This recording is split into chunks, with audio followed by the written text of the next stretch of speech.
allegiance to the flag of the United States of America and to the republic for which it stands, one nation, under God, indivisible, with liberty and justice for all.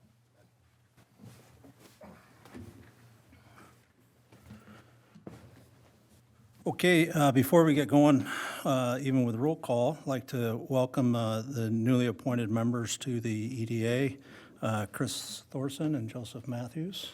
Went through a grueling interview process, and we'll start the hazing process here later today. But welcome aboard and look forward to your contributions. Thanks for having us. Chris, if we do the roll call. Chair Dew, Here. Vice Chair Furlong, Member Matthews, Here. Member Shifsky is absent today, Member Thorson, Here. Council Representative Cole, Here. Mayor Mungy, Here. and staff ex officio members present today are Executive Director Frandl, Treasurer Community Development Director Howe, EDA Secretary Cherney. Absent today is Business Association Representative Gary. Okay, thank you. We do have a quorum. We have the agenda in front of you, and if we have any comments, I'll hear those. Otherwise, entertain a motion to adopt the agenda. So moved. A motion, a second. Seconded by Councilmember Cole. All those in favor? Aye. Those opposed? Motion carries. Okay, item 4. We have a couple presentations. We have 2 members, as we have 2 new members. We have 2 members that are departing. And Archie Vickerman and Kevin Fuller that are both with us here in the audience. And I'd like to personally thank you for all of your hard work, participation, guidance over the last several years. And I think that you guys were both here during an extremely impactful period for the EDA. And again, like to thank you for your service. And I'll hand it over to the mayor, who's got some prizes for you. Prizes.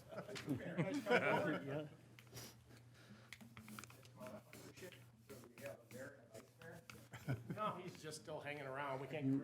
Citizen. Appreciate all your service. Thank you so much, Kevin. Yep. Archie, thank you, sir. Appreciate everything. Thank you so much. Welcome aboard. Oh, wait a minute. Oh, we got to do Oh, I pictures. gotta do pictures? roll Oh down my my God, this is sleeves where you now. become a mayor. That's it. This Yeah. is official work, huh? Yeah, this is it. Dedicate new buildings, give out plaques, carry babies. That's right. Thank you. Thanks, guys. Thank you. Again, thank you, gentlemen, for your time and dedication and continued support of the city and everything that we're doing. So thanks, Archie. Thanks, Kevin. Okay, attached to the package here are the minutes from the February 14th meeting. And I'll entertain any questions or comments on the minutes. Hearing none, I'll entertain a motion to approve those minutes. So moved. Moved by Member Furlong, and Second. second by Mayor Mungy. All those in favor? Aye. Aye. Those opposed? Hearing none, motion carries. Minutes are approved. Item 6. Staff, or do I just call the city attorney up? Soren, if you'd like to come teach us, that'd be great. Good afternoon, everyone. Mr. Chair, how, I'd start with just to sort of, we're going to go through all of this. Do you guys have a timeline in mind? Do you want to be done in 30 minutes, an hour? What's your thought? 3.5 would be great. Well, we have 45, or excuse me, an hour and a half allocated for the meeting. Okay. This won't We take have some business to get through. I mean, if you could keep it under 20 would be ideal. I will try and buzz through it. I think a lot of you have been, sat through this before or are familiar with it. So, my name is Soren Maddock. I'm the city attorney. I'm a lawyer with the law firm of Campbell Knutson. I've been coming out to North St. Paul since about 2015.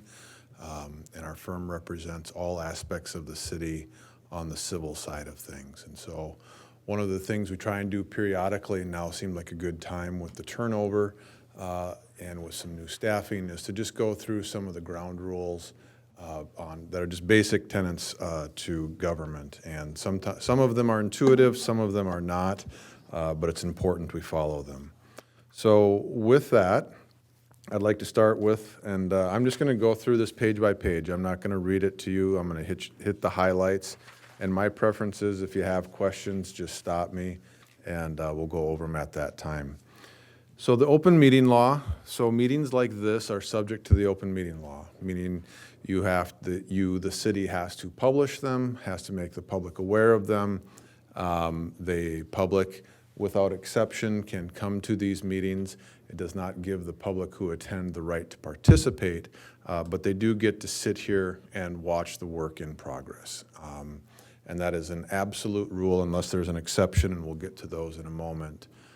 So I know that sometimes you maybe take public input, but you are not required to. I sometimes get asked, well, if we take input on this one, does it set a precedent? Do we have to do it next time?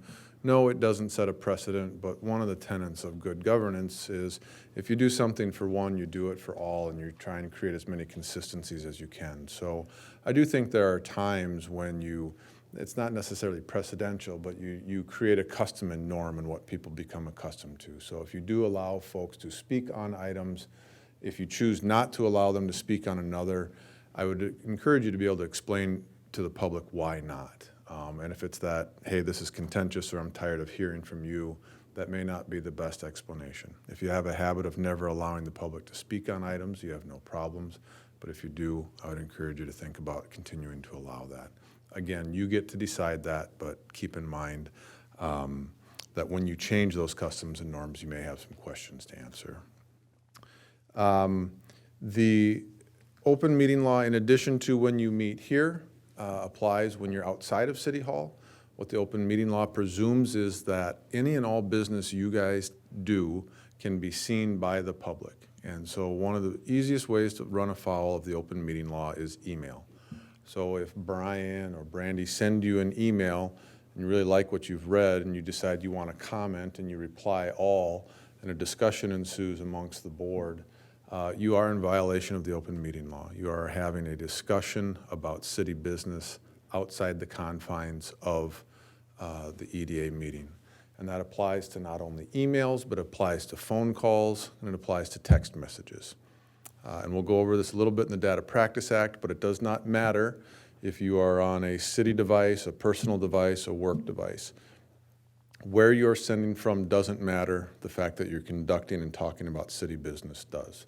So I would encourage you, when Brian or staff send you information, to not press reply all. Sometimes I think staff puts you in the blind copy section so you can't reply all, to kind of help you help yourself. But to the extent that isn't happening, I would encourage you to not do the reply all.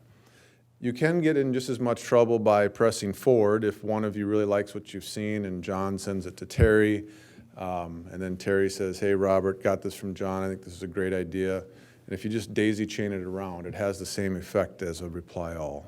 The idea, again, is at a minimum, at a quorum, you shouldn't be discussing with each other. So if on a Friday night you guys decide to knock off and go down to the bar, you really shouldn't, well, you can't be talking about any EDA matters, at least in a setting of a quorum.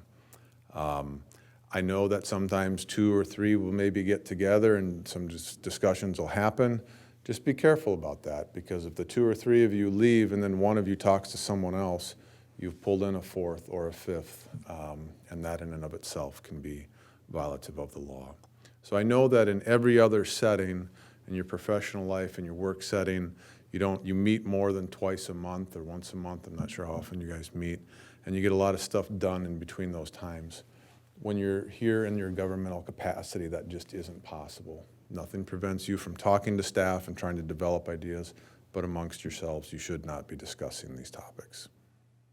Questions on that? A lot of blank looks and a lot of, are you kidding me? Okay. So I am going around. I've met with the council. I'm meeting with a few other committees. Typically, I get to the point and I say, look, there are times when you can close a meeting, but as a committee, you'll never close one. You guys will. You guys do consider property transactions, and under Minnesota law, you can close the meeting, which means you get to exclude the public.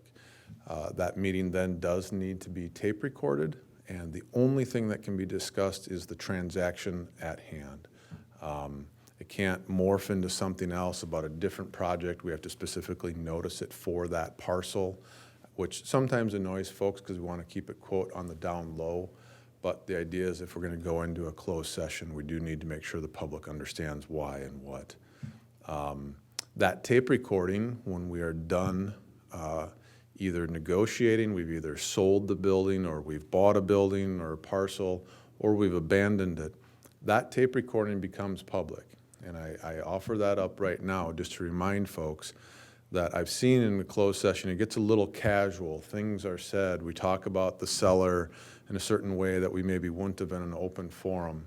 Keep in mind that that tape becomes public and the public can request it and they will get it at some point. So I would strongly encourage you to keep your comments the same as if you were in an open forum. The reason we get to close a meeting is because government should be able to buy or sell land strategically and with some forethought without informing the person who may be interested in it or selling it without knowing all of our negotiating strategies or what we're willing to pay or sell it for. So we do get to try and save the taxpayers money with the closed session, but it's not meant to go beyond that. That's the only setting I can really see you guys going into a closed session. I don't see you going into a closed session for any personnel matters or things of that nature. Questions on the open meeting law? Brian? I was wondering if you could give me some clarity, if I understand it properly. When you come back from a closed session, are you supposed to give like a general overview of what you talked about, not the details, but what should you talk about or how should you cover that? Yeah, that's a good, I should back it up even a little bit more. When you're in a closed session, you cannot vote. Now, what you can do is start to gain consensus, and I'll ask, well, are we interested in buying it? Yes, but we won't make a motion on that. You know, is this the price range you guys would be comfortable with? Yes, but we won't make a motion on that. So staff gets direction from the closed session. We do take on closed sessions, there will be bare bones minutes, went into closed session, discussed the property, so on and so forth. There's different criteria for different things. The statute specifically talks on open meetings. We're supposed to take minutes on all action items. The statute talks about if you close it for, say, review of a staff member like Brian from the council, then we need to come out with certain other findings at the next meeting. There isn't that same requirement for, or as specific a requirement for closed meetings on purchase of real estate. I do typically have something along the lines of a motion and a second to close the meeting. The meeting was closed to discuss the purchase of X land. Council provided staff direction and off we go. So not a lot more than that. That defeats the purpose of the closed session otherwise. So can you clarify, if we're discussing, let's just say hypothetically, the purchase of a property within the city, and we want to keep a kind of closed hand on what that number is. Yep. As the EDA, we need to authorize that number, and did you say we cannot do that authorization during closed session? No. Or what? Well, where it gets tricky is what the best legal advice is you cannot make a motion in a closed session. Okay. Because what the law says is if you make a motion, we're supposed to, in our minutes, keep track of all those items. So I guess sort of the legal workaround on that is what we've said is, look, you can't make a motion, but it sounds like you guys want to buy parcel X. Are you okay if we begin negotiations with parcel X? Each of you says, or the majority of you say, yeah, no, that makes sense. We want to do it. It's a good redevelopment opportunity. Okay? They're asking $1 million. We reasonably think the range is 800 to 1.2. We're feeling rather bullish. We'll come in at a $900,000 offer, knowing that that might not get it done, but that'll kick the can and get things going. Are you guys okay if we start the negotiations there, knowing that anything we finalize, we have to bring back to you? But, you know, we start to create some parameters, but you don't actually take a full-blown motion on it. We just start to get what we feel is direction. You get comfortable with it. And if we start bringing back paperwork, that's going to have to get done in open session. Right, so it's staff direction, and if they come back with a purchase agreement, that's done in open session, and that's where the financial approval is provided. 100%. Got it, okay. Yep, yep. Other questions on that? Okay. And that does come up once in a while for you guys, and we have had questions on closed sessions in the past. I do advise you when you go into closed session procedurally, as the chair, to make a record of everyone who's in the closed session, going around what board members are in there and what staff, just so there's a record if there's ever questions about who is in the room and why. And then there is, and I help either Jenny or Brandy prepare the actual motion. There have been some advisory opinions. I think they're a bit ticky-tack, but they're out there.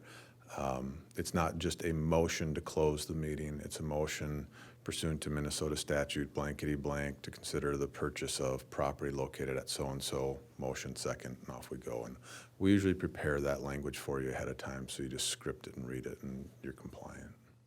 Can I ask a question? Sure. Could we simply refer to the property with its PID instead of location? Sure. I mean, you can. I mean, the argument would be that a PID is better than an address. You could look it up legally. I think there's been some discussion on it. It's kind of like advertising properties with their legal description.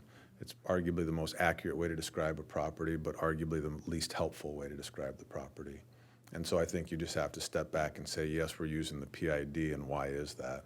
Is it to hide it? And how do you feel about that if you get called on it? So, yes, I think you can. I think, when you start knocking on the door, I guess the question is whether a governmental entity is really going to be able to keep a secret anyway, in terms of, hey, the purchaser or the seller was approached by the EDA. So, but yes, the point blank answer is I think you can use the PID. All right, page 3, data practice. Kind of along the lines of the open meeting law, keep in mind that anything and everything you guys do as it relates to your capacity as an EDA member is subject to the Data Practice Act. And so what that means is if Brian sends out an email to you and says, hey, here's what's going to be on the meeting, and you reply, or if you get an email from someone who has questions or staff, what the law says is any and all communication or data and material you have as it relates to your capacity as an EDA member is presumed public. There are exceptions, but you should start with the proposition that it's public, meaning that if the public asks for it, you have to give it to them. And it does not matter, again, if that's from your personal computer, if the city's given you a computer or iPad, if it's from your work computer, work phone, personal phone, it doesn't matter. What the Data Practice Act says is if you have delivered or have data that is public in nature, regardless of what device you have on it, it is presumed public. And so I would encourage you to keep that in mind as you either email or things of that nature. Where I've seen folks get in trouble with this is a spirited debate on email, and they did not have any realization that that email can now be distributed to the public. And things that have been said, kind of the brave by keyboard, can't get unsaid, and that becomes a public document. So I just encourage you to kind of keep that in mind as you move around. We are not required to produce data, so if someone says, I want a log of all the phone calls and what was said between Tim and Terry, we don't have to produce that. It doesn't exist. You can't recreate the words. We don't have to contact Tim and Terry and say, can you give us a summary of what was said? The answer is we don't have to produce data. So this really pretty much applies to written communication and written materials. There are some nuances in there, but that's by and large what you should keep in mind. So, as a matter of practice, should we all, since most of us are not, other than the council liaison, city manager, we don't operate generally on city emails. Should we have a city email for exclusive use? For This came EDA up in functions another commission. to keep our personal stuff out of discovery? Yeah. Yeah, we are in the process of creating new emails for everybody, all commissions and council. And I would strongly encourage it. Because if you get a data practice request and you've been disciplined to use your city email, it's so much easier to sort it, and it doesn't, depending, I've had, the story I always relay is I had someone who was in banking, several pretty high up, had to do certain clearances and things of that nature, and they'd been using their work email because it was just simpler. They only wanted one email account. It was a very sad day when that person and their employer discovered that because they had been using that system, they could get into and start searching to see what emails had been sent, and the protocols on all that were not a fun day for that person. So I strongly encourage you to be disciplined to use your city account, and also don't do the belt and suspender of carbon copying your work email. Just use the city email and be done with it. Okay. Other questions on that one? Again, keep in mind text messages, that's communication. A lot of folks will, well, but Soren, it was a text, it wasn't an email. No, it's communication. If there's a sort of communication I have forgot about that I'm not aware of, it counts. So it doesn't matter whether it's a text or an email or a written letter or any of that stuff, like what he's doing right now. Yeah, exactly. Right, yeah. So just keep that in mind. We do get data practice requests. It's not like, oh, that'll never happen. You should assume it will, because it usually does at some point. And the moment you deal with something controversial on whether it should be bought or sold or something like that, you can just presume we're going to get data practice requests. And candidly, when we're dealing with certain buildings, some owners of property are more sophisticated than others. They'll just do a little snoop and do some due diligence and say, well, let's see what the city's thinking about on this one. And they're well within their rights. Someone doesn't have to disclose why they're asking. They have an absolute right to ask, and we have an absolute right, or we're mandated to produce that data. So there are certain things we can keep private. If we do an appraisal on a building or on land, we get to hold that. We don't have to disclose that right away. Any of the negotiations on real estate, we can keep to ourselves for a while.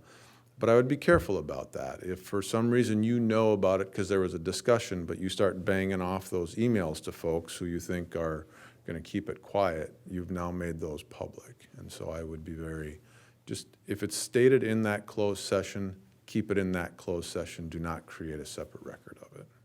Is my advice on that. Any questions on data practice?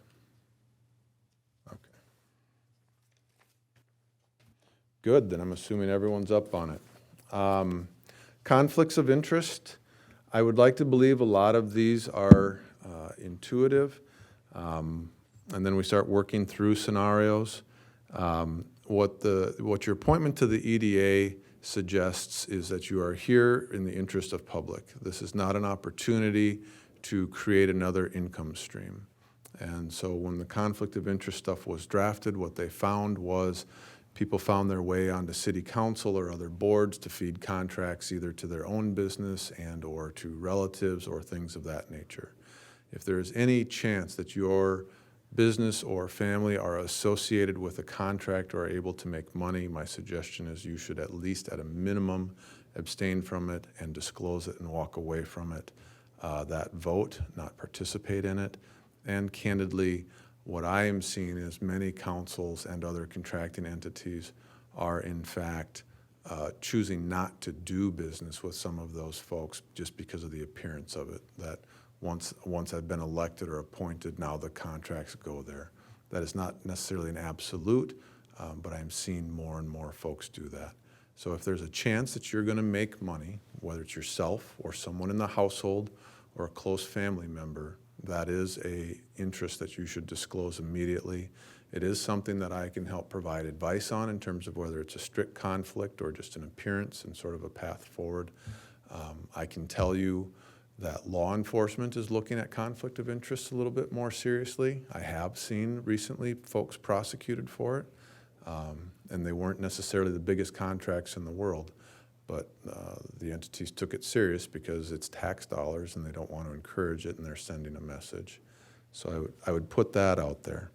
There are instances when you may have a non-contract situation, when we're not talking about buying or selling something, but if there's something before you that's just an approval. A very easy one for me to highlight would be at a city council level. If Terry's the applicant to get a variance on his home to build a deck and he's sitting there as the mayor, I would say, Terry, you don't get to vote on that. So that's an instance where there was no financial gain to him, but he's directly interested in that action item. If there's something like that before you as a group where you are directly related to it or even tangentially, I would encourage you to recuse yourself, not talk about it, and abstain on that item. Questions on conflict? Being a relatively small town, it's not hard to find conflicts, I agree. whether it's, customers or friends or distant family members, what have you. Is the critical point the vote for abstention? Should you, or are there degrees of it? I would say If that, there's no direct conflict per se, you're not going to benefit, can you still comment it, but then maybe abstain just as a matter of good measure on a vote? Or do you just, I've advised that the moment you realize you have a conflict, really you sit there as, because if you're going to abstain, you are not nothing, but you are the same as a resident. And a resident doesn't get to sit up there and trying to influence the vote. And so if you're commenting on it, you have gained a point of influence that the average public does not have. So I think, legally speaking, if we are in front of a judge defending and fighting it out, I would sit and say, look, it's the vote that matters. You can talk about influence, but that's kind of squishy. It gives me a much cleaner position to make when I can say, look, this is when the conflict was identified, and from that point forward, they did nothing, and they abstained. The whole influence, now take your vote, that can become problematic in my opinion. And I do get smaller communities, it does come up. I had a community that had a council member who owned the one mechanic shop in town, and another council member towed cars, and they were the only tow in town. And so, we're not going to punish people because you've chosen to provide public service, and there are ways around that, but it just has to be fully disclosed so we can work with it. In those instances, they were allowed to contract with the city, but they had to abstain. There was an affidavit that had to be filled out before each bid or bill, and it had to be unanimous by the body to approve the bill. And so on some of those, there are ways around it. But candidly, in general, we should just steer away from it and fully abstain and think about whether there's another way to do it. But I do understand in a small town, keep it local, spend here. And you shouldn't be punished just because you're with the public service, but just don't cross that line. This is one of the more serious ones. Next page, page 5, gift law. No, this doesn't mean that your family can't give you presents anymore. This is usually where any of you in sales start shaking your head in disbelief. But if you are offered Twins tickets, Vikings tickets, all of the fun stuff, you're at the bar and someone says, can I buy you a beer? You have to start thinking twice on all of that. If your brother offers you tickets to the game, you're fine. If that same brother is before you trying to sell you land, honestly, you start to have a potential problem. When you go to the bar and someone starts schmoozing you a little bit, buys you a couple beers, and it turns out they're on the agenda next week, you have a problem. And so all of the things we do in normal private business transactions, get to know someone, create a relationship, butter them up with a little experience, all of that is off the table for governmental folks. Just is not a way we can do it. It needs to be straight up. So again, holidays, Christmas, birthdays, friends and families can still give you presents, but all of the other stuff, you need to seriously ask yourself who it is that's buying it and what you're getting. One of the things that will sometimes come up on this is, well, but Soren, I know he doesn't currently have a project in town, but he might in a year. We're going to go on this trip and do all these things. If 6 months after that trip, that person is before you and you are making a decision on their application, you have to ask yourself whether that trip 6 months ago may have influenced your decision here and now. And I would argue it does. And if nothing else, you have a perception problem at a minimum.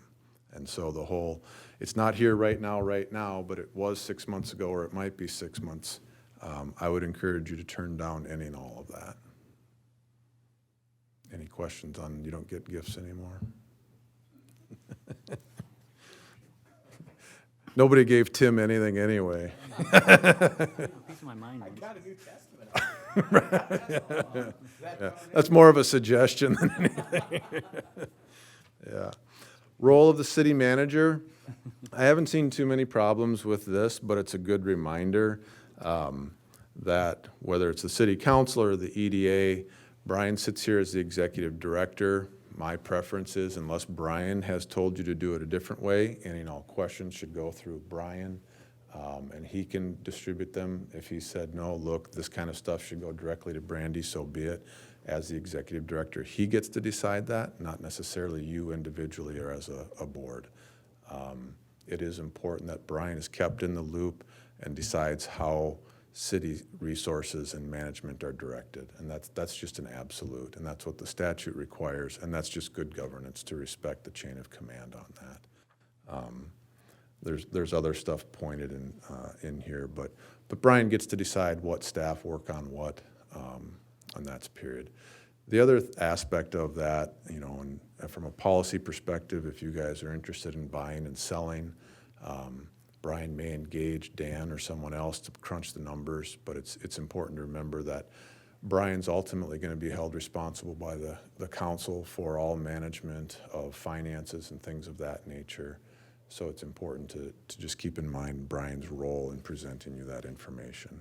I haven't seen problems with that in the past. It's just a good reminder for today. Okay? Good, you guys are easy. So, rules of order. I was listening to Robert call this meeting to order and run through the approvals. You guys have a good handle on how this is done. You know that from my perspective, Robert's rules, not your rules, but the other Robert's rules, I think are one of the worst documents out there for bodies of this size. I pretty continuously say that. It's really meant for a legislative body or something like that. I really think we could make it a lot easier. I don't believe in using rules and procedural things for the minority to stall something. Sometimes you'll see at the Capitol, you know, it's held up in a committee, or we can't get it out of this, can't get out of that. That has no place in local government. If the majority of you want to do something, then that's how it should be. And so there's no procedural gimmicks that can take place for a minority to hold something up. Majority governs, and it's just that simple. And that's how I will always advise on issues of Robert's Rules of Order. You'll see that there are some motions in there. One that kind of comes up, so as you guys know, you make a motion, you second, and you vote on it. And you need a majority of the quorum present to do it. And if that happens, you've made an action. I would say the most common question I get is, hey, we did something, I want to reconsider. I don't recall if that's come up here or not. One technical measure on the motion to reconsider is it's supposed to be done at the same meeting, not the next meeting.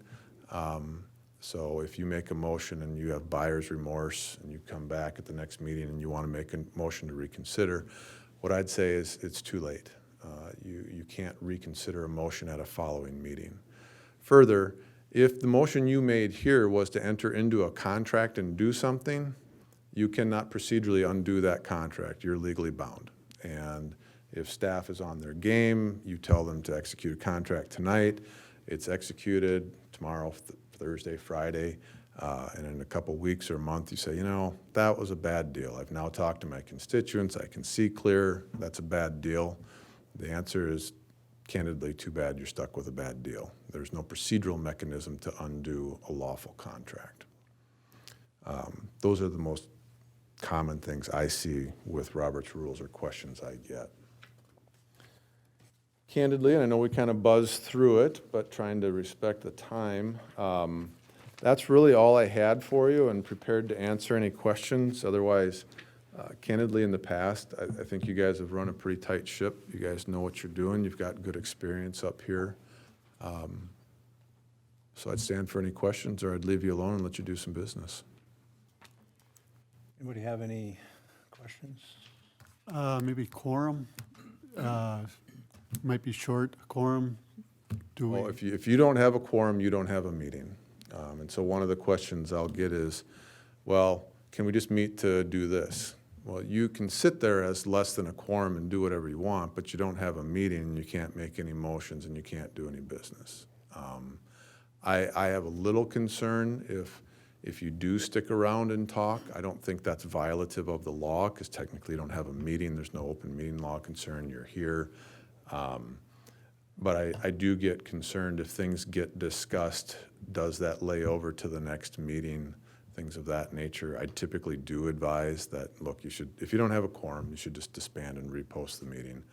And you can redo it as a special meeting if there's something of pressing timing. You need, the statute says 3 days, but really what you need is 4 days to get a special meeting.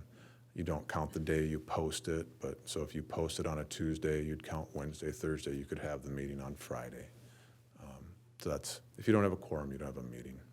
Is Zoom off the table now? It is, the legislature's looking at it. Now, I say it is, it's off the table like what we were used to. So in my opinion, and I don't know why they did it this way, but they did, is pre-COVID, if someone took a vacation, so think about, I think Candy was in Alabama one time. As long as we have notice of that ahead of time and post it with the proper timelines, and Candy or whoever's in a public place, we can still do a Zoom meeting. But the whole, it's Friday, I got sick, I might have COVID, or I've got a sniffle and I just don't feel safe coming in, don't want to spread it. You don't get to do that because we haven't had time to post it with all the timelines. Now, the question that the follow-up is, well, look, I feel good enough, I'd like to participate. I have, and I think we'll find out whether I'm right on this or not, I have allowed people to come in via Zoom to participate, to talk as if they were still here, but not vote. I used to say, no, you can't participate, you can just sort of watch. You know, I've loosened up on that. It causes me some consternation, but I think plenty of folks are doing it. And again, as long as you don't vote, I don't see the harm in it. You're participating, that's all. There is some talk at the legislature that they may open it back up a little bit and allow us to do remotes 3 times a year. Why 3? I don't know. There were concerns during COVID that local units of government were violating open meeting law with Zoom meetings, phoning in, that maybe they were being influenced by someone you couldn't see in the room, all of those sorts of things. To me, it was unfounded paranoia. I thought it was a nice way to do it. I do understand the idea of, look, to truly honor the open meeting, let's make sure we're here in City Hall, this public can attend. But I do think, I'm not a big fan of Zoom, but I certainly, now having gone through COVID and the rest, acknowledge the simplicity it can bring to meetings. So that's the rule surrounding Zoom at this point. So we publish our agenda with a Zoom access. Is that simply for viewing, or? It's for the public to be able to join if they want to, so the rules don't apply. Which, that's fine. Yeah, what I'm talking about is your Is us, attendance. right. Yep. Okay. Yep. The public can attend and you can choose to let them in via Zoom. Some discussion, candidly, for some communities who have opened it up, they like the hybrid option. It feels more open, if you will. You can attend here, you can stay home, you can participate via Zoom. The only time I've seen that backfire is when we have a technological glitch. And what the idea is, we've said you'll be able to participate via Zoom. Don't worry, you don't have to come in. And then something happens and it goes down, and you know, it's never purposeful, but it happened, and now that person didn't get to participate, doesn't get to phone in. It's a problem. So some folks, just because they've had technology issues, have taken away the Zoom option. Chris? So just regarding the quorum, because this came up a while back, I don't remember why. So, but we have 7 board members. We have the 5 appointees, including myself, and then we have the mayor and we have the council representative. That makes up the 7-member board, and a quorum is 4. Correct. 4, at a count, sorry. And we did get a little sideways a while back where, to your point of the side meetings, if we sit and meet with a developer or somebody else and have discussions, we cannot have 4 voting members at the table. That's correct. I think best practice is to have 2, candidly, but if you run it up to 3, you're technically under a quorum. Not necessarily related to what you covered today, but one thing, with a couple of issues that have come up, this might be for staff, but we may need to look at our bylaws. Yeah. We created the bylaws 10-plus years ago, and I assume they were fairly generic. I don't, There's a standard template out there that when I review them, I'm like, yep, I know where they got these. but there was a couple things in there that may or may not be pertinent any longer. Yeah. And maybe we need to put a couple other things in there. That, I don't know that there's any rush on that, but That's something I can work with Brandy on, or however Brian chooses to delegate it. But there have been some statutory updates and some things that are, if nothing else, worth taking a look at. And if there's things in there that you feel like, hey, this is a hindrance, if we have the option, I'd like to remove it, we can start to answer some of those questions. okay, so, yeah, our current bylaws are approved on the 9th of February 2010, so they're a little over 12 years old. And maybe we'll put on, I'll just cover it under the chair portion today ask everybody to review the bylaws and bring back to the table any thoughts or comments. And The one thing I would say about EDA bylaws is when I look at bylaws or rule of governance for cities, it's pretty wide open. They get to kind of handle city councils how you want. EDAs, there are very strict statutory guidelines on what your bylaws have to include. You can certainly go beyond that in some situations, but there are some strict rules of guidance on bylaws for EDA, so it's not a free-for-all. right, I don't have the specifics, but I remember looking through here, and to your point, there were some actions or things that we wanted to contemplate as an EDA that weren't within our authority Okay. by those bylaws, and I think when they were originally drafted, the mayor at the time, or whoever it was keeping a short leash on us, so Sounds like Terry. we've matured. Can I ask a question about the bylaws? So how does that relate to the ordinance that enacts the EDA? So does the city council have to approve those bylaws? I don't recall, I'd have to take a look at that. The ordinance on enacting, my recollection just simply says we're gonna have an EDA and then we have to develop the bylaws for it. I don't think the ordinance is your bylaws. Right, there's more to the ordinance than that. Maybe we can. Yeah, and I'm sure there is more to it, but usually your bylaws are your operational document. Yeah, I guess my question was, if the EDA creates its own bylaws, it sounded like, by what you just said, that it had to have approval by the council. The last set were approved by the council, and I would suspect these need to be as well, That would make sense to me. because most of our actions require council approval anyways, either by city ordinance or statute or what have you. But there are some things that I think that, given a hard look, we should probably have some authorities or things included in our bylaws that aren't presently there. Yeah. I have nothing else on that. Chris? Okay, any other questions? Oh, I had said, for the benefit of our viewers and everyone that's new here, let's define what a quorum is rather than just use that word. oh, So thank you for bringing that up. It's apparently 4 out of 7. it is. It is. Staying on quorum, gain some clarity. Quarterly, we have a meeting with the planning commission. It's more of an informational meeting. But it's published, it's out there. I don't even know if, is there an agenda published? My understanding that we stopped doing that unless a special circumstance came up to So we continue that? stopped, I still have them on my calendar, so we've got one coming up here shortly. I think we scrubbed them. Okay. Specifically because we ran into a quorum problem, and the idea was to keep each of the groups in tune with what the other were doing, and we were, in fact, in violation of quorum issues by bringing both 'Cause it- full commissions together. Because it was established as an informational meeting, to your point, to bring both sides together.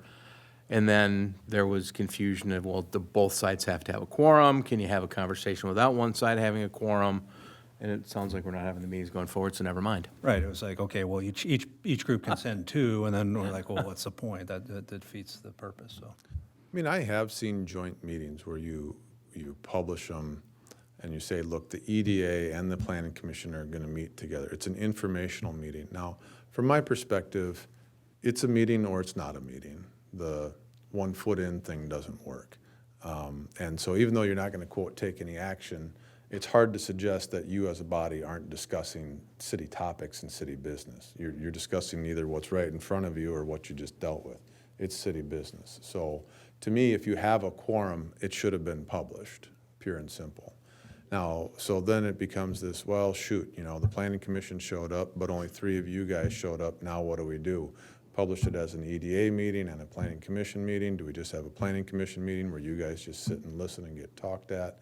It can get goofy if we don't follow through on what we said. But if you want to have quarterly meetings and publish them as such, I don't have a problem with that. And then the topic is, we're gonna just have a discussion, update, make sure we're on the same page, but make sure you get a quorum. On both sides. Yeah, yeah. Which can be challenging at times. I mean, it just can. Implement the barroom rule. Okay, any other comments, questions? Yeah. No, I don't. Soren, thank you very much. Thank you. Appreciate it. Thank you. You bet. Thanks. Good luck, gentlemen. Let me stick.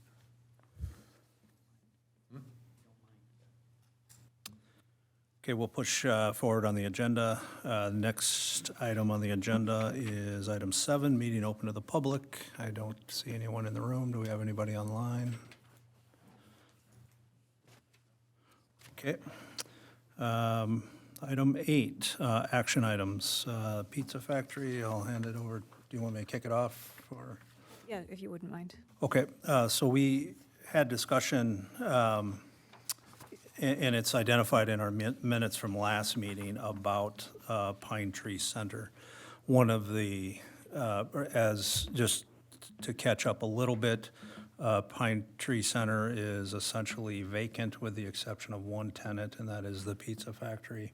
There was some question as to the disposition of that property and that business. One of the takeaways was, let's try to engage with that business owner and find out what their intent is. Can we keep them in town? Were they going to stay there at the Pizza Factory until it fell down around them? What was their plan? So we did meet, we had the opportunity to meet with Cal. I don't remember Cal's last name, but we met with Almquist, does that sound? Alquist, along with another property owner in town, to try to facilitate an opportunity to keep them within the city and move them actually downtown here. So we met with Tracy Luther, who is the current owner of, I don't know the address of the property, but it's the old TCF Bank building on the corner here, OSI Therapy, I think most recent tenant in there.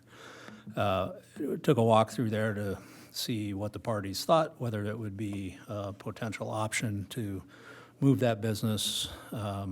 And both parties seemed amenable, so we, I'd asked staff, and just by, the EDA folks in attendance was myself and Terry Furlong. We'd asked staff to reach out and get a proposal for somebody that could come up with a kind of a rough spatial drawing and what have you, to see if it will work for both parties, and then figure out what steps will go from there. So, and I think that staff was able to get something here. Yeah, I contacted a couple, 4 or 5 different architecture groups to try to get a quote, and 2 of them that I reached out to, they never returned my call. The other one, Patrick Blees, his company it's a little bit outside of the scope of his architectural firm.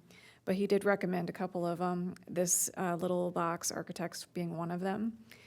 They primarily specialize in sort of small-scale restaurants in downtown, so it seems like a good fit in that. He's also done a couple of pizza places recently.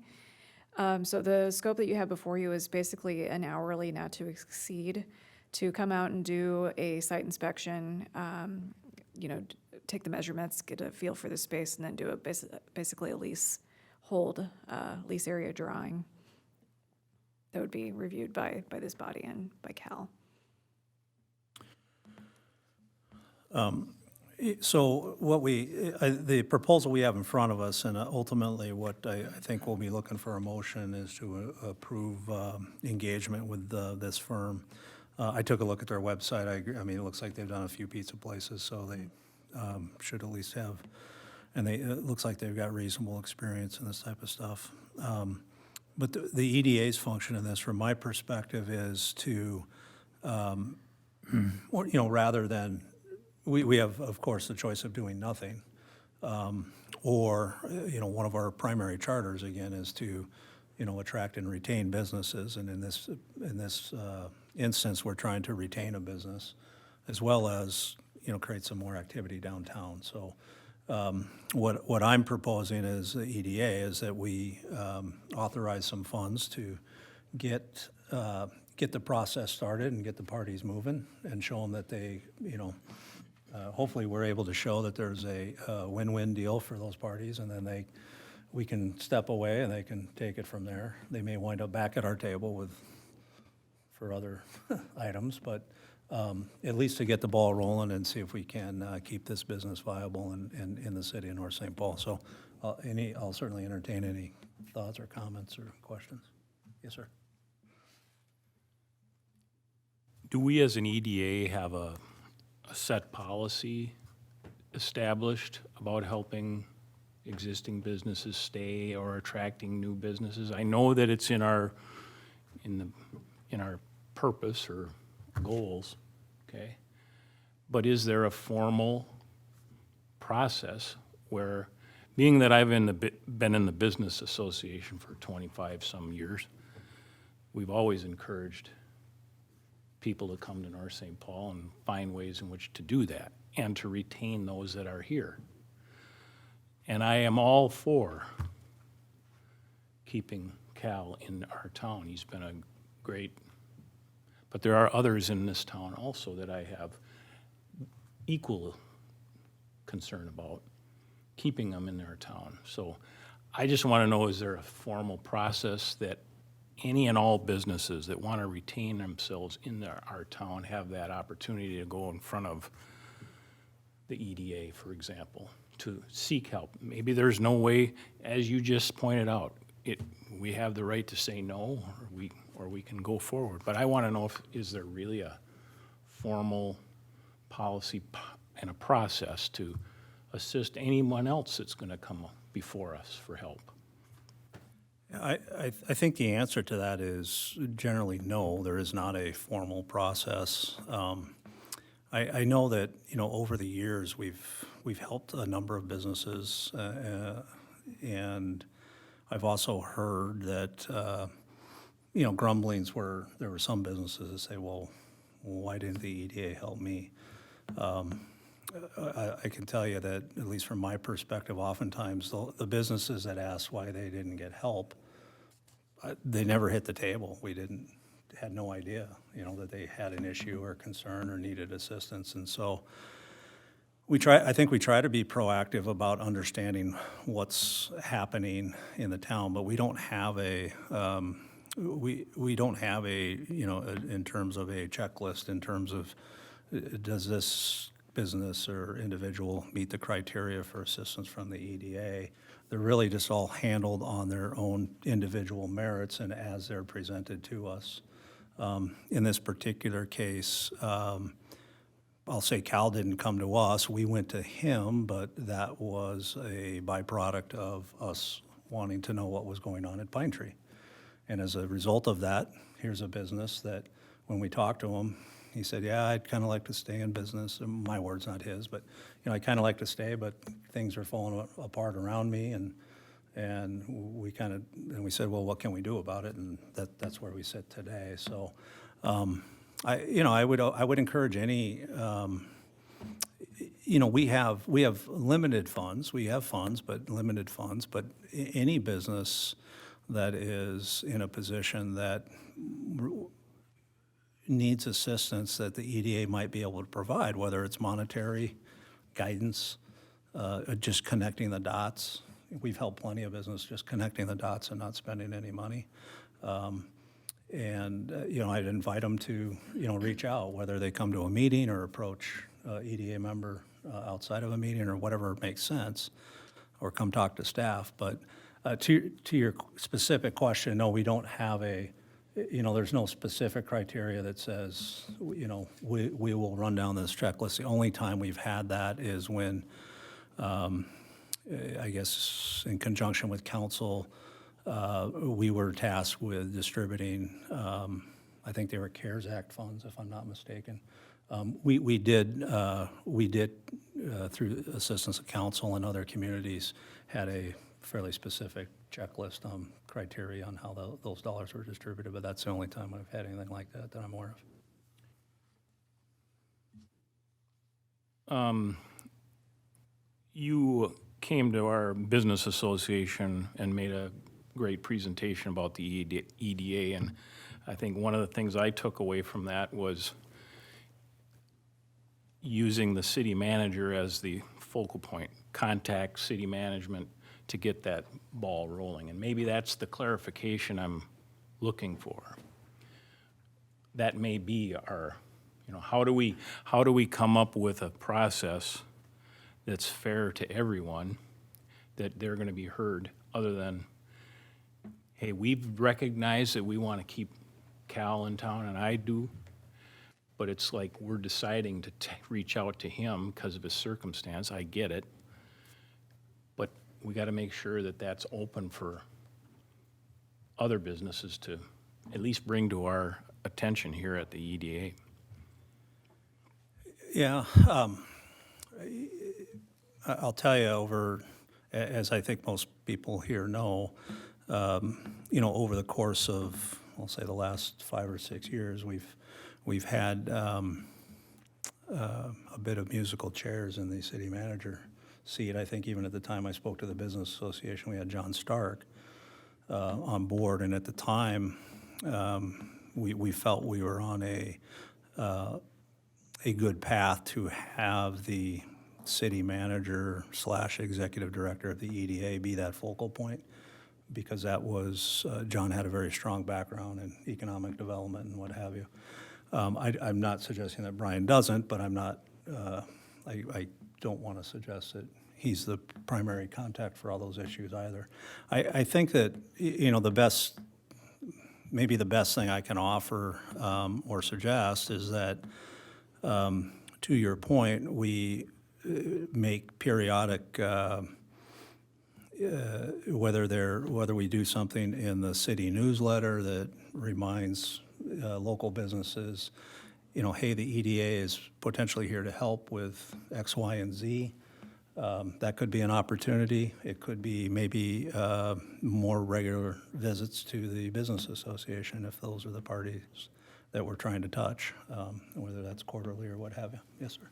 At one point, we had EDA director or whatever. Kim Ann was part of that group and started the BRE, business retention and expansion. And we'd go out to the businesses, and I think the word was getting out there that, how do we keep you here? How can you expand here? I think at that time there was a momentum going, that information was getting out there, that the EDA was, at least making a point to try to get businesses to come to us for that information. Yeah, I think, and I do think that's the key. My own view is that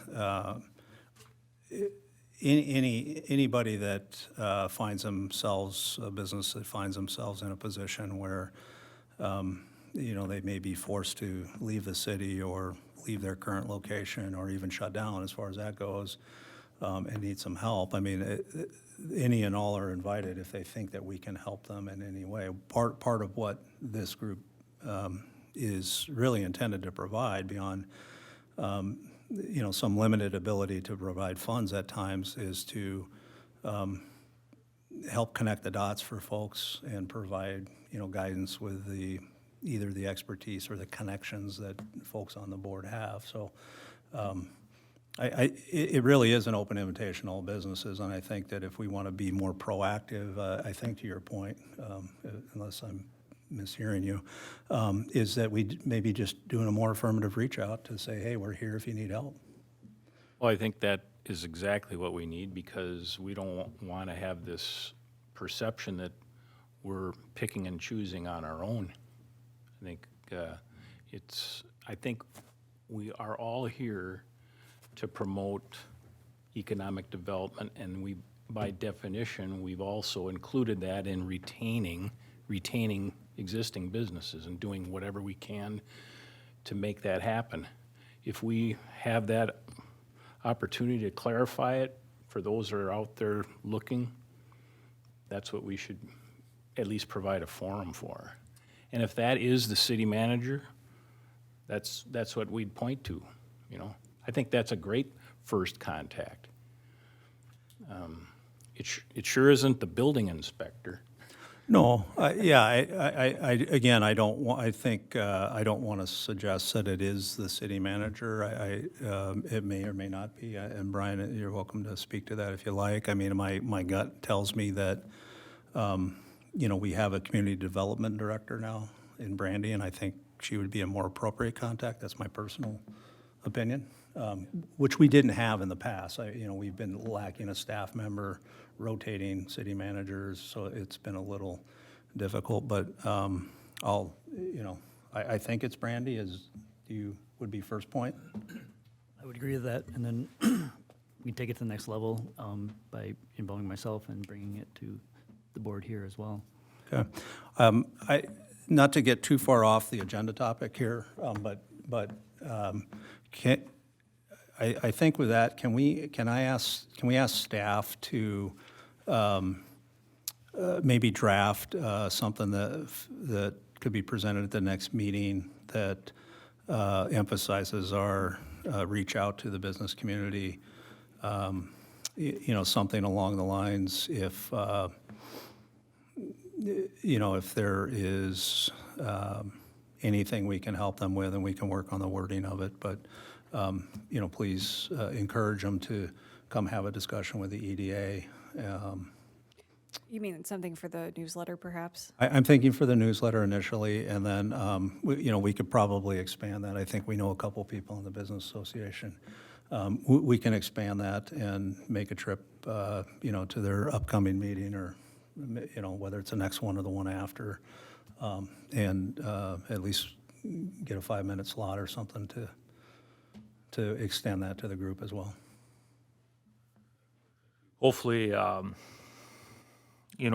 think far in between, hopefully we're not dealing with this situation a whole lot of helping businesses move and retention. I think our main focus is to build a product around the city where businesses aren't struggling. So I hope this isn't a 10 small businesses we're dealing with a year of trying to help them retain, stay in North St. Paul, because if we get to that point as a city, we're doing other things wrong. Our number one goal is to build a product, a foundation around these small businesses. And if we're doing that, hopefully this part of it will be minimized. Agreed. So right now, the agenda item is discussing an expenditure of not to exceed $2,800, 140 an hour, not to exceed $2,800. That would come out of our EDA funds to help move the ball in this specific situation. From my perspective, again, win-win. We keep a business in town. We get a building that's right now full of I was going to say junk, but Mr. Luther would call them gifts and antiquities or something. Gifts and collectibles, I think he calls them.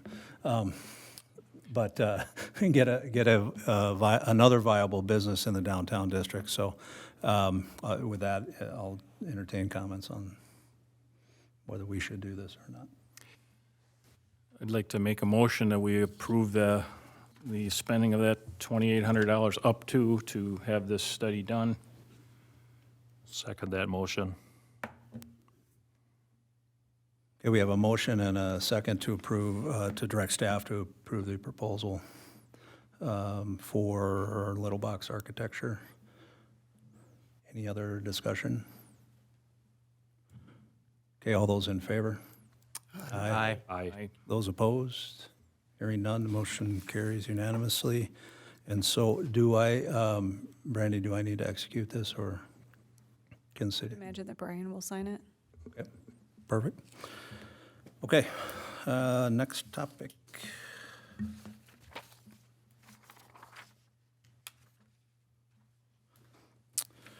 Discussion items, Pine Tree Center. Do you want me to brief that, or do you?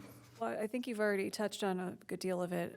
Since our last meeting, I reached out to Mark, I forget his last name, with Crossroads Realty to have him kind of make a contact with the owner of that property. And he has done so and has learned that he does intend to sell. I haven't heard anything else from him about details on that. I know that there's some code enforcement issues with the property as well, but that's basically all that I have for information at this time.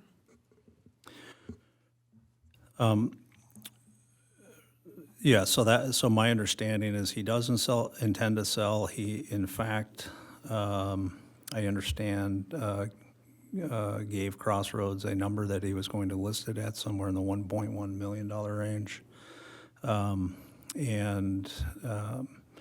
This, the property over there is, as we know, is in quite a state of blight, I would say, for lack of a better description. And this is a situation where, as the EDA, we could, do one of a number of things. We can do nothing and let the market do what it does. We could get involved and attempt to steer it in some direction. Or we could, get involved formally, or we could just informally get involved and, kind of put the word out to developers and folks that we're aware of. Maybe the current owner would have let us list it on our available property sites or something like that. But certainly would like to hear any comments from others on what, if anything, we should do there.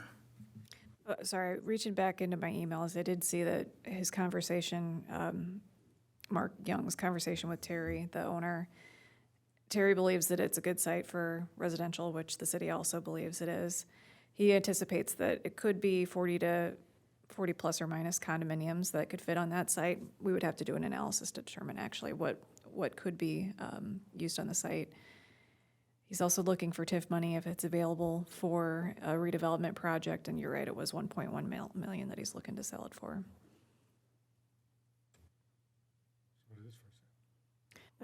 Not yet. I didn't hear the part about the TIF. Well, TIF money could be available, so I think he's getting he Oh, okay. wasn't part of that discussion, so it's hard to exactly say. So, thoughts, comments? I'll add one thing on, that site is identified as potential housing. And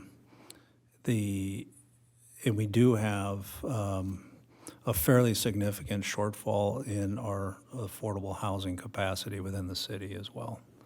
At least from my perspective, that would be a prime candidate, but.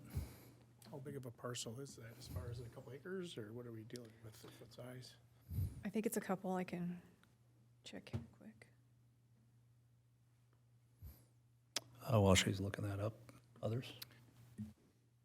Well, my comment would be, if we are seeking a a move for the pizza place. That pretty much leaves that site completely vacant. And I would say the market will just take care of that. I have faith that the market will step up and buy out whatever the person is seeking, because I don't know if we need to be involved in that, but that's just my point.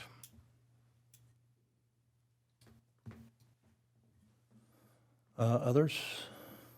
Just under 2 acres. Just under 2, okay.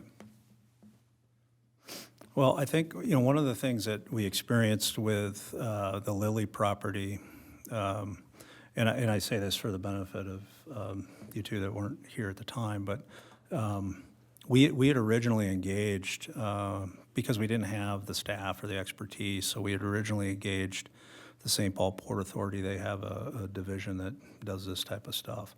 And one of the things that, at least that I took away from that, when they came in and talked about the options, and certainly, let the seller do what the seller does and let the market do what the market wants to do. One of the things they suggested that is not always a good position to take, because what inevitably can wind up happening is, sure, you can get something that's great for the community, additive in terms of a tax base, additive in terms of what the vision for the city is, where the shortcomings might be within the city. And by that I mean, if you have a housing need and somebody buys a building and just decides to put, a general business, continued general business purpose in there, that may not be fulfilling some of the needs of the city. Or you can attempt to control the outcome to some extent. At the end of the day, I think they counseled us to tell us that at the end of the day, it's still the market, it's still the open market that's going to do that. And the only, our involvement in that case was just to help guide, control, and they suggested at the outset that you will likely be presented with a set of choices. And then you get to make a choice, what's best for the city. And that, and in fact, is exactly what happened. And if you don't do that, it could, it could dangle in the wind for a long time. It could, a lot of other things could happen.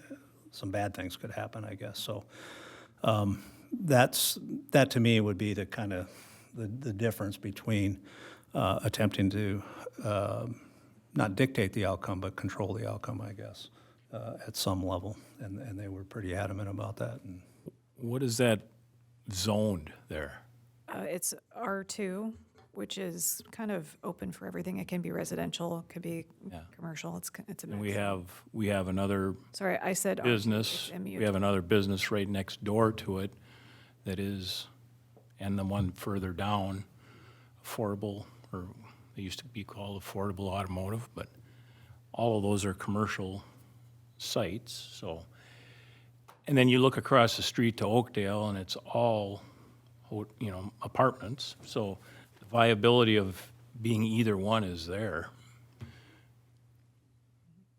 Yeah, and it's got good, that I would say compared to, if we were just to do a comparison, and from my own experience, if you look at the Lilly building, and we talked to them about having some element of commercial to make it more of a multi-use as opposed to straight residential, compare that site to the Pine Tree site.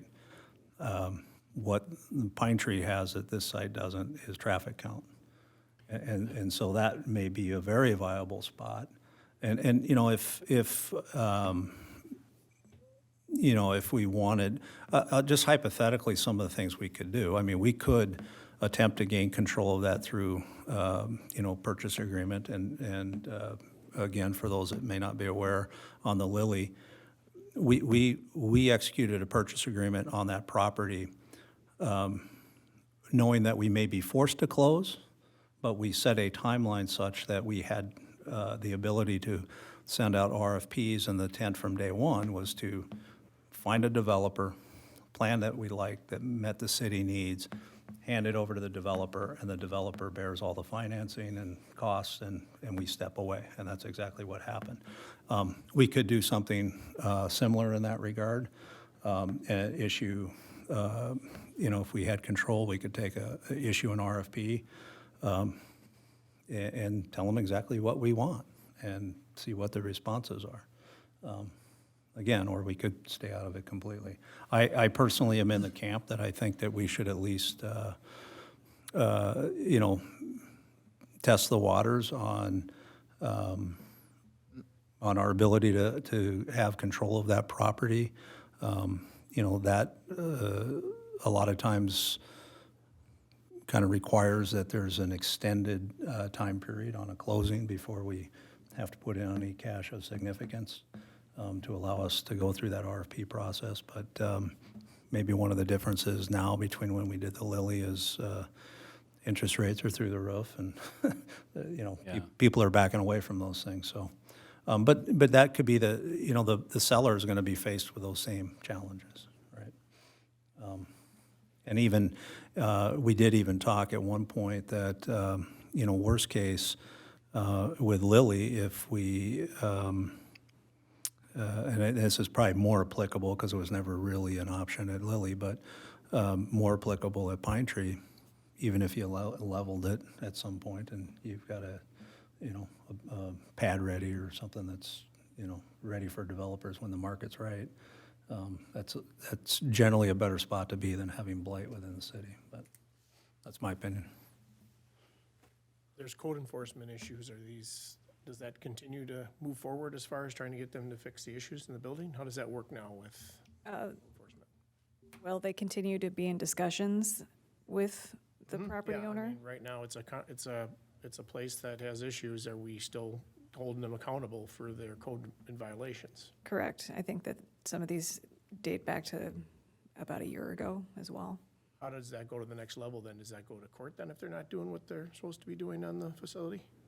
I'm not entirely sure what the next step is. It might be getting legal involved.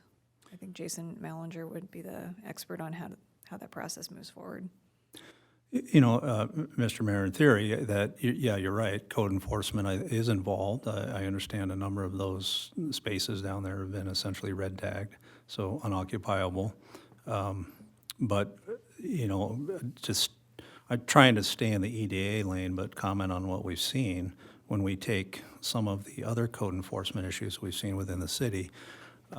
Those can go on for a long time, and even if the city had a full-on code enforcement effort at that facility, I don't think it really changes what its current status is, which it's basically boarded up, with the exception of the pizza factory.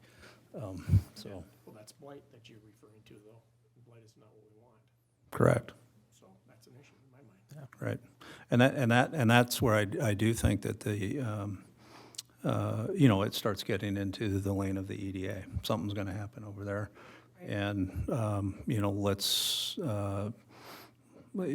make an effort to be involved. That doesn't necessarily mean that we wind up doing any deal, if you will, with the EDA and the current property owner. It may involve that, but let's work towards the best outcome over there.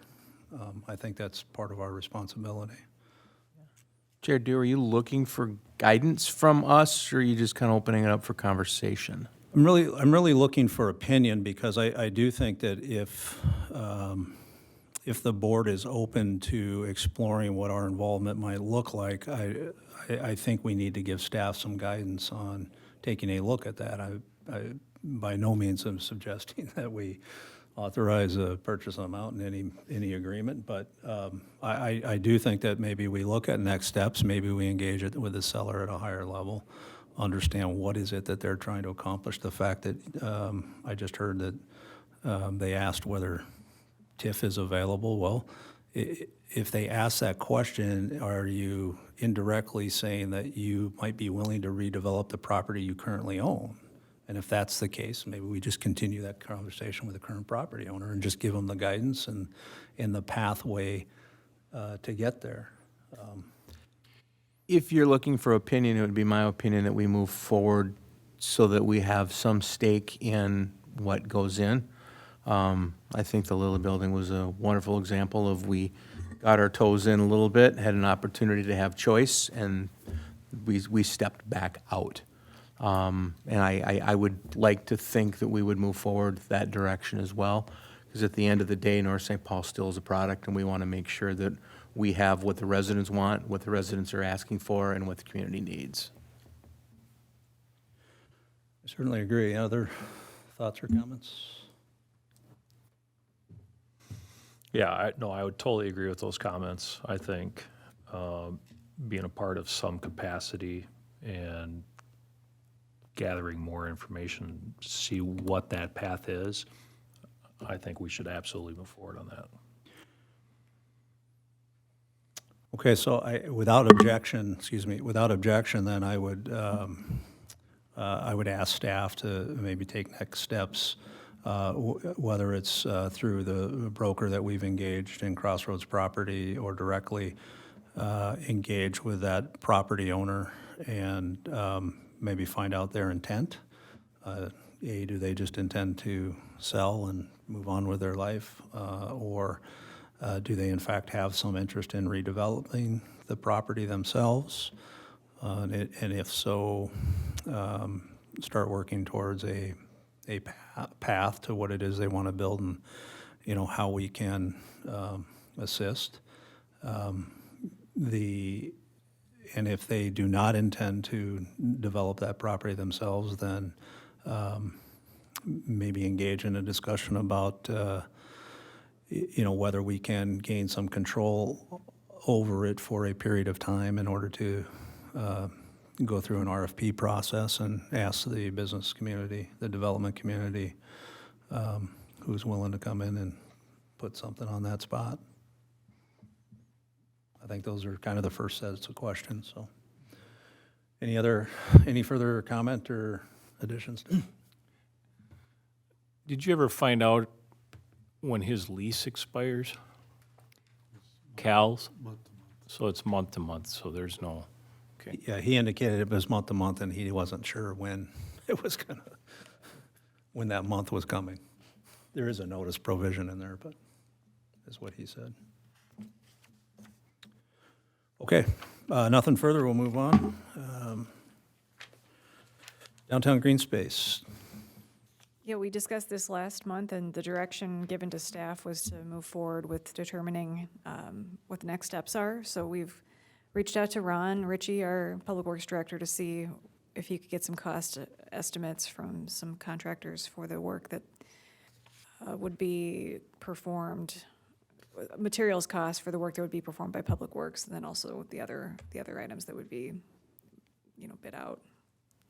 So we're still working on getting those items. Okay,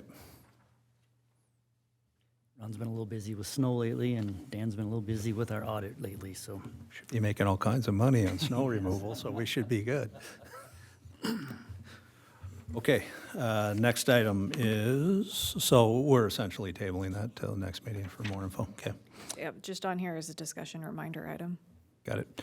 River of God Church, we did have, I think this is just an update item, is that correct? Yep. So we did have a sit-down, as we discussed at our last meeting, with the pastor and one of their board members, who I think was his brother, if I'm not mistaken. Discussed with them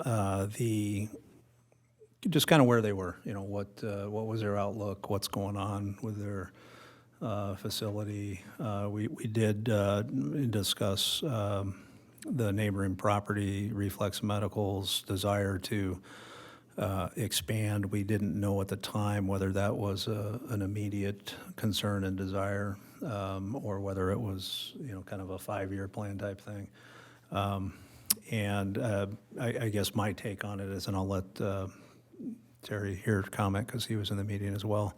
My take on it was they were actually pretty, they understood that this kind of stuff, because they were, we premised it around the master redevelopment plan, or redevelopment master plan. And we just said, hey, we just kind of want to know what the future is. No one's pushing you out, trying to move you. They really enjoy being in downtown. They would love to be somewhat central in downtown. They weren't opposed to moving, but they were pretty frank about their financial ability to, pull up stakes and spend millions of their dollars to move for somebody else. So, but they were open to it. And then I think after that, we did hear from Reflex. Their desire was to move yesterday if they could. So I'll let you add whatever. Well, I just I want missed. to, I think the presentation went real well with explaining to them the downtown, master plan. I think they understood that, Kevin Fuller at Reflex Medical has a big need, and that need is a expansion of his facility, and he knows that he's in the way of that expansion. I believe Reflex Medical owns property up to the building, so I think it's been in the back of their mind, the church's mind, for a long time that Kevin, needs space and may need more in the future. And I think from that meeting, they understood that, yeah, maybe there might be opportunity for us to allow this to happen with Reflex expanding by our plans for the downtown, and he would like to possibly, if we were to help, maybe not help, but maybe try to help them stay in North St. Paul. I got a feeling that he was open to that. Trying to think what else from there, but I think that was the gist of the meeting. Yeah, and we did discuss the possibility of understanding if they were to move, what do they need? They're currently in a old roller skating rink that's 12,000 feet and kind of chopped up. When we got into the discussions about, do you need 12,000 or do you need 8,000 or 6,000? What exactly do you need? They weren't entirely sure. I don't think they've ever gone through that exercise. I think that I think this, to me, would be maybe a good opportunity to double back with Reflex Medical and say, we did meet with the church. They're not ready to pack their bags, but they're open to the concept and see if we can. What I would offer to Reflex is to say, we can, as an EDA in a city, help find a spot for them, but in order to do that, we kind of need to know what they need. Are you willing to fund a schematic exercise similar to what we're doing for the pizza place, for the church, to then see where they might fit? Since it ultimately would benefit him anyways, see if he'll fund that initial piece. And then we can start looking. That'd be my thought.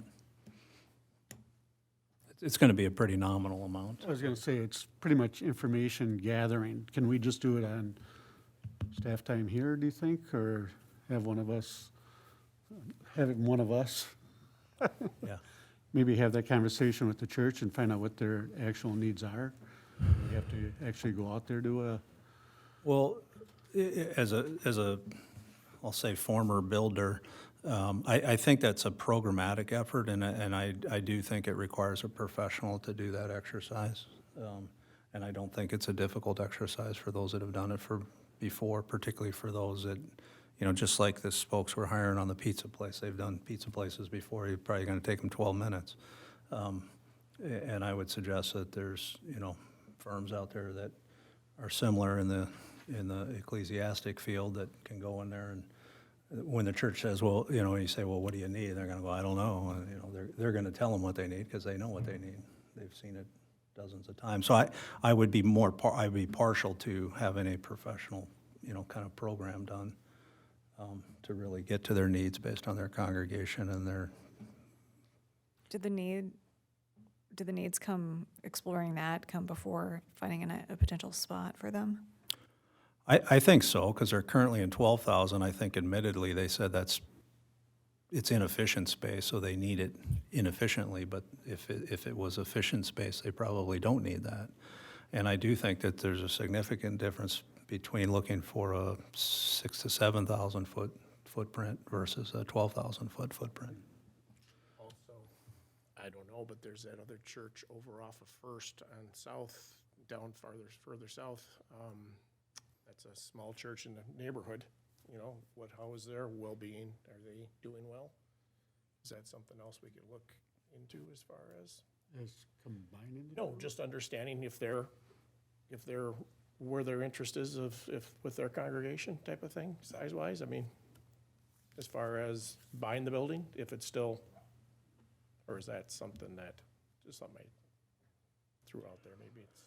Yeah, I think that's possible. I think, again, understanding if they were to move, what their need is, to me, feels like the first step. And again, that is largely to the benefit of Reflex. And so I would encourage Reflex to maybe fund that first step. I mean, we really did the first step of the engagement. So, anybody opposed to that, to go back, have a conversation with Reflex to suggest that that's what they do and see what comes of it? Okay. Not spending any money. Sure he's had the conversation already.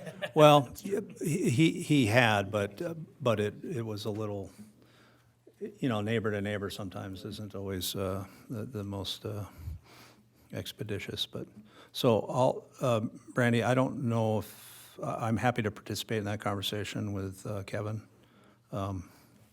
Did you have anything to add? I know you were in the meeting as well, right?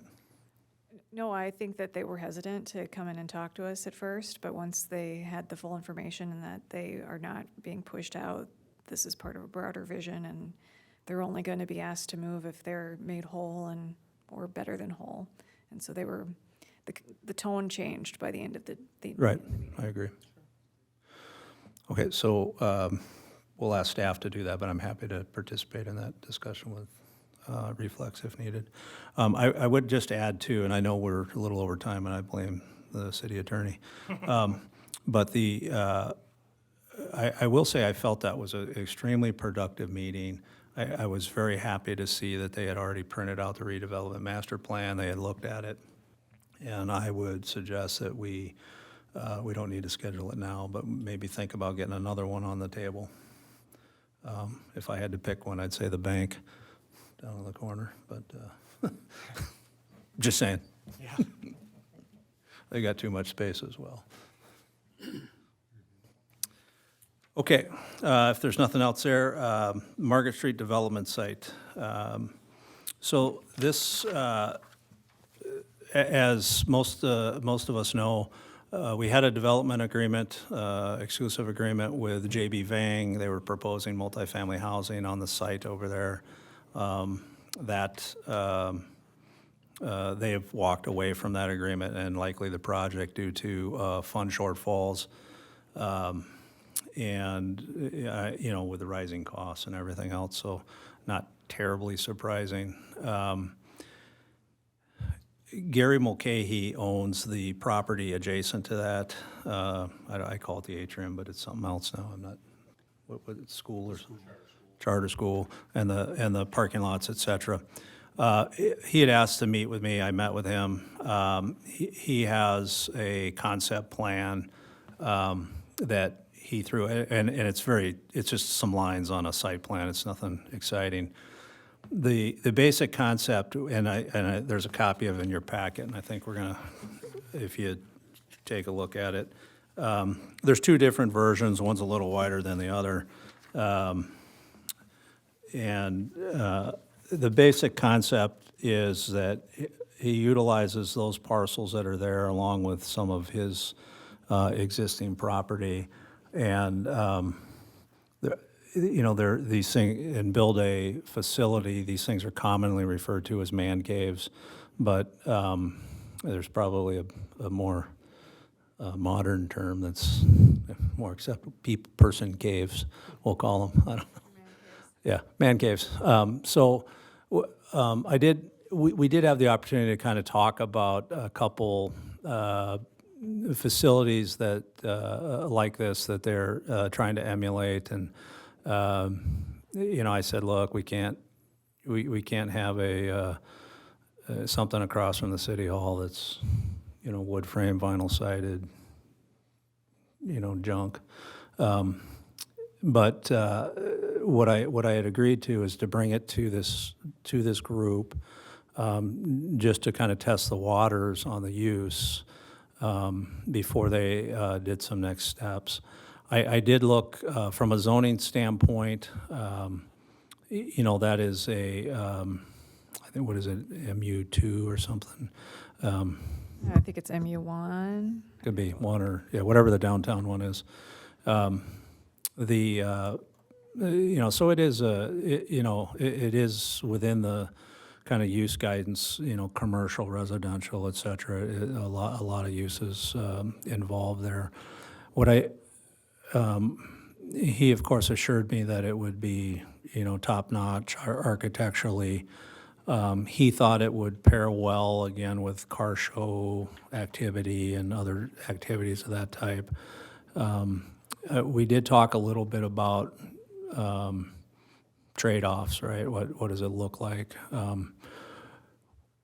One of the things he suggested, I don't know whether this is true or not, but probably more true than not, and that is anything that goes there, we're probably going to have to deal with them as the adjacent property owner, particularly with that, as you see on the drawing there, there's that 48-inch storm line, existing storm line that runs through there, which with any development may have to be relocated or moved or who knows. But one of the things that, I looked at the redevelopment master plan, and one of the things that was kind of identified for that area was potentially was parking. We've talked about structured parking within the city as we're running out of parking, particularly at peak times. And then the other thing we're talking about is getting some downtown green space. The two concepts that he was quite open to was preserving the north end of that site. We can't see it on that drawing, but I think he had drawn in, can you scroll that up a little bit, that plan that you have on the screen? Roll it up. This is the whole. Or down, maybe? I need to see the bottom of that page, yeah. Yeah, so he drew that coffee shop. He goes, he drew a coffee shop in there, and he says, well, I put a coffee shop in here for the city because they want a coffee shop. I said, we don't want that coffee shop. But maybe we do, maybe we don't. But at any rate, preserving some area down there on the south end of the property for, potential green space or a good community gathering spot, albeit it's not right on 7th. It was an opportunity. The other thing that we discussed, and he is open to, given certain parameters, is if we could go to the aerial real quick. And this kind of helps with the downtown parking issue, is he's got that large parking lot right there outside of the old atrium building. Opening that up to, a shared parking agreement that could be, that could be used primarily, most of the share, I have one down at the Kendall's building, and I think it basically says it can be used for event days, but, can't be used during normal business hours or something to that effect, right? And all maintenance still falls on the people that own the property, but, you could even connect the city lot potentially, there's all kinds of things that could happen. So, he's willing to throw in some stuff too that benefits the city. And so the way I left it with him was that I would bring in, I said it's probably not the use that most people are thinking of for those parcels, but I told him I would bring it here, try to get some feedback. If it wasn't an outright no, the idea was that his team would bring information likely to our next meeting about where these have been done in other communities and how they, how they've been additive and beneficial to those communities. So with that, that's kind of the presentation. So comments, thoughts?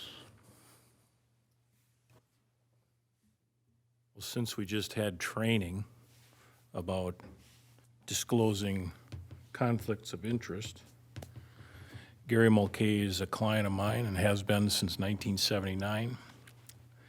And I'm not supposed to say anything about it, apparently. But I will talk about one thing that I was involved with on the EDA committee formation years and years back. And I said in front of all of the members that North St. Paul will have development, but it's going to depend upon someone who has deep roots in our community. And that has happened with the Burwald project, and I can guarantee you it'll happen with anything involved with any other citizen that grew up in this town and has deep roots to our community. So that's all I can say about it. That's probably enough. Perfect. Any other kind of gut reaction to the idea, the concept? I mean, my gut reaction is it's something that we haven't explored in the past. We've always looked at it as being something else other than that.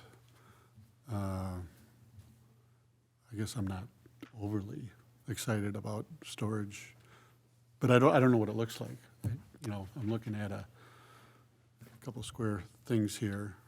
Yeah, I don't want to speak on their behalf. I will tell you, I was involved with one of these, not on an outer burb, and they're really not storage units.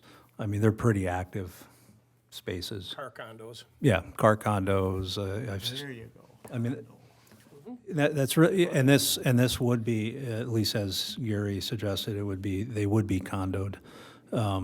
And, you know, so there'd be individual units sold off. I'm not sure what that looks like, but they're pretty active spaces. I think he has a belief that it may pair well with, you know, car show activities and the things, you know, that do happen in this community. I did encourage him.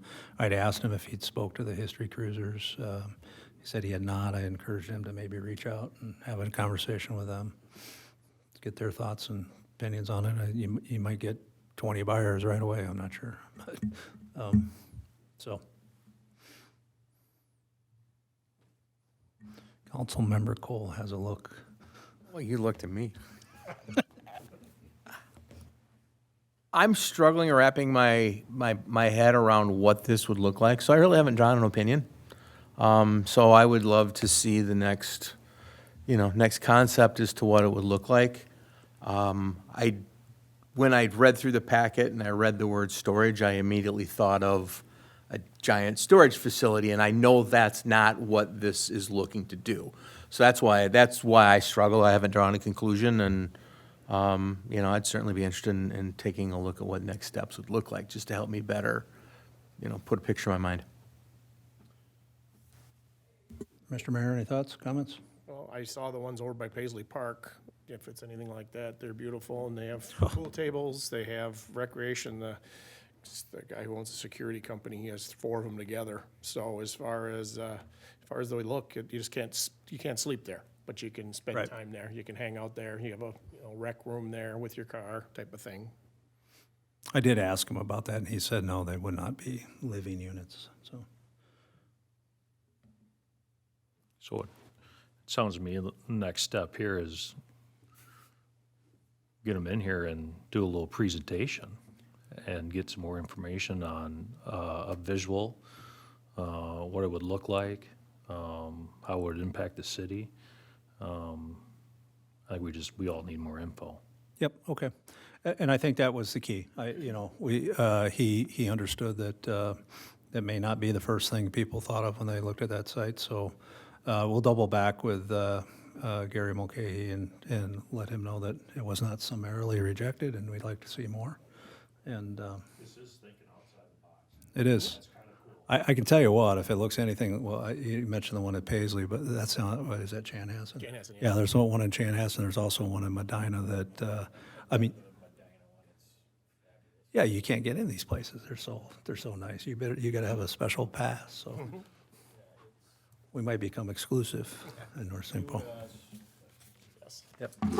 Okay, sounds good. So, and Brandy, do you know Gary Mulcahy or, we'll get you connected and so we can take over the reins with that. Okay, treasurer's report. I put the report in the packet, and so I included last month and this month's expenditures and revenue for the year so far. And you'll see that the expenditures that we have on the books are for personnel and $51 in contractual services. I looked that up. It was a discussion, it was a legal discussion with Soren.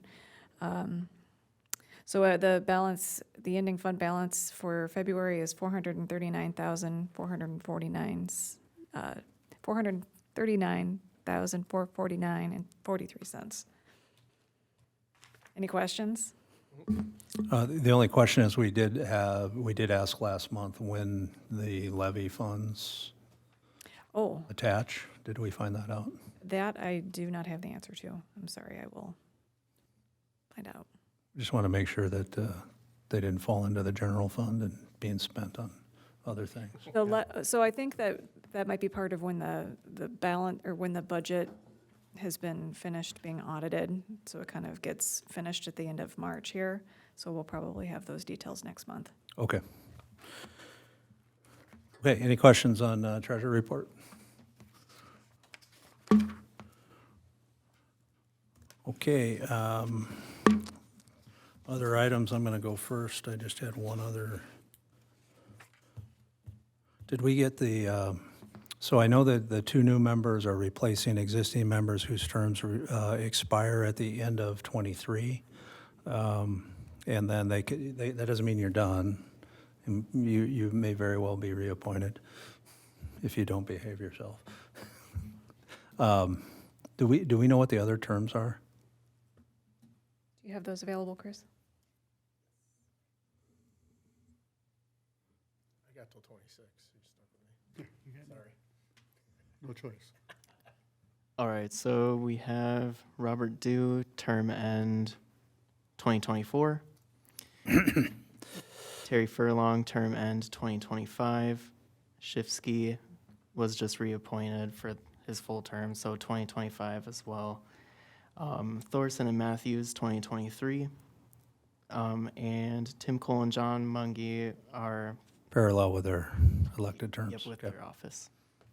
I think, John, I think the mayor is. I think if you choose somebody else to sit in this chair next year, that's your decision. Yeah, usually every year. So, yeah, so I don't necessarily know if my role is ongoing. I think it's appointed annually. It is in the bylaws. Oh, is it? Yeah. Okay.